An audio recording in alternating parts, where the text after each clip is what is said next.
गरीब की चोरी हार्ट टचिंग वीडियो। भोपालपुर के एक छोटे से गांव में रमेश अपने बीवी और बेटे के साथ रहता है। रमेश ज्यादा पढ़ा लिखा नहीं था, जिसके कारण उसके पास कोई अच्छी सी नौकरी नहीं है। परिवार का पेट पालने के लिए रमेश रिक्शा चलाया करता था। रमेश काफी गरीब था और उसका एक ही सपना था कि वो अपने बेटे को पढ़ा लिखा कर एक अच्छे मुकाम पर पहुंचा सके। एक दिन रमेश अपने कमरे में सो रहा होता है, तभी उसे कुछ हलचल की आवाज आती है। उसकी नींद खुल जाती है और वह देखता है कि उसका बेटा सोहन उसके पैंट की जेब में कुछ ढूंढ रहा होता है। रमेश फौरन उठकर सोहन पर चिल्लाकर पूछता है, रमेश क्या कर रहा है तू?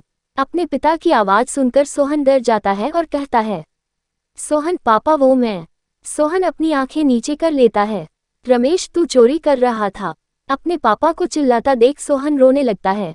रमेश तेरी ऐसी कौन सी इच्छा है जो मैं पूरी नहीं कर पाया? ऐसे कौन से खर्चे हैं तेरे जिसकी वजह से अपने बाप के पैंट से पैसा निकालना पड़ा? मैं सुबह से शाम तक सिर्फ इसलिए मेहनत करता हूँ कि तुझे किसी अच्छे मकाम पर पहुंचा सकूं, और तू चोरी सीख रहा है। रमेश की ऊंची आवाज सुनकर उसकी बीवी सोनिया वहां आ पहुंची और कहती है, सोनिया क्या हुआ जी, क्यों चिल्ला रहे हैं? रमेश पूछ इस नालायक से ये बताएगा। सोनिया क्या हुआ सोहन, और तू रो क्यों रहा है? सोहन कुछ नहीं कहता, बस सिर नीचे किए रोता है। रमेश ये अपने बाप की जेब साफ कर रहा था। सोनिया नहीं जी, ऐसा नहीं हो सकता। अरे आपको कुछ गलत फहमी हुई है। रमेश तो पूछ हिस्से क्या कर रहा था, और अगर पैसों की जरूरत थी तो मांग लेता। लड़का इतना बड़ा हो गया है कि मांगने में शर्म आती है। सोनिया क्या कर रहा था बेटा? तो सोहन कुछ न बोला। रमेश देखा मुंह नहीं खुल रहा है, इसका रंगे हाथों पकड़ा गया है ना। सोनिया ऐसा क्यों किया बेटा, तुझे कुछ चाहिए क्या? रमेश और प्यार से पूछो, आरती उतारो इसकी। ये कहकर रमेश वहां से चला जाता है और सोनिया सोहन से कहती है, सोनिया बेटा क्यों चाहिए थे पैसे? सोहन मैं अभी नहीं बता सकता माँ। सोनिया अरे अपनी माँ से क्या छुपाना, मैं हूं न, मैं पैसे दे दूंगी तुझे। सोहन नहीं माँ, इस काम के लिए मैं आपसे या पापा से पैसे नहीं लेना चाहता। सोनिया ऐसा क्या काम है? सोहन मैं अभी नहीं बता सकता माँ। जाता है। उसे रोकने के लिए उसकी माँ उसे आवाज लगाती है, पर सोहन नहीं रुकता। सोहन घर से निकल जाता है और चलते चलते सोच रहा होता है, क्या करूं, आखिर कहाँ से 500 रुपये का इंतजाम करूं? मेरे पास वक्त भी तो कम है, अगर आज शाम 5 बजे तक पैसे नहीं मिले तो सब बेकार हो जाएगा। कैसे भी करके आज शाम से पहले पैसे का इंतजाम करना पड़ेगा। सोहन अपनी सोच में खोया होता है।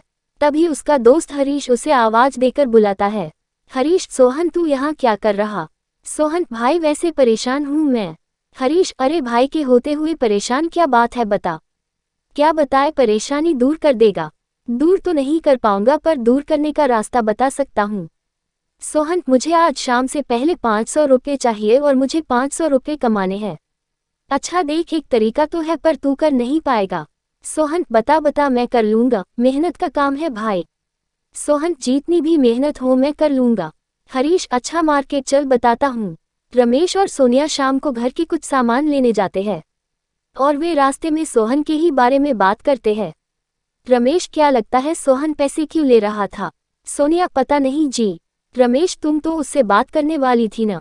सोनिया हाँ, पर उसने कुछ बताया ही नहीं, वो बोला कि कुछ काम करना है। रमेश तुमने कुछ पूछा नहीं क्या काम? सोनिया पूछा पर उसने बताया नहीं, वो बोला अभी बता नहीं सकता। रमेश ऐसा क्या है जो बता नहीं सकता? कहीं वो किसी गलत काम में तो नहीं पड़ गया? सोनिया नहीं जी, मुझे अपने बेटे पर पूरा भरोसा है, किसी गलत काम में तो नहीं होगा वो। रमेश हाँ भरोसा मुझे भी है, पर ये दुनिया मासूम नहीं रही। हम गरीबों को ऐसे कामों में घूसा देती है जहां हम जाना नहीं चाहते हैं। सोनिया नहीं जी, आप बेकार ही परेशान हो रहे हैं, ऐसा कुछ नहीं है। रमेश भावुक सही कहती हो, मैं भी बिना जाने उसके ऊपर चिल्ला रहा था। वो चोरी कर रहा था क्योंकि मैं उसकी इच्छाएं पूरी नहीं कर पा रहा था। सोनिया ऐसा कुछ नहीं है जी, आप कुछ ज्यादा ही सोचते हैं। वो दोनों आगे चलते हैं कि रमेश अचानक रुक जाता है। उसे देख सोनिया भी रुक जाती है और पूछती है, सोनिया अरे क्या हुआ, क्यों रुक गए? रमेश वो देखो। सोनिया देखती है तो चौंक जाती है क्योंकि सोहन फैक्ट्री से भरे हुए बोरे ट्रक में चढ़ा रहा होता है।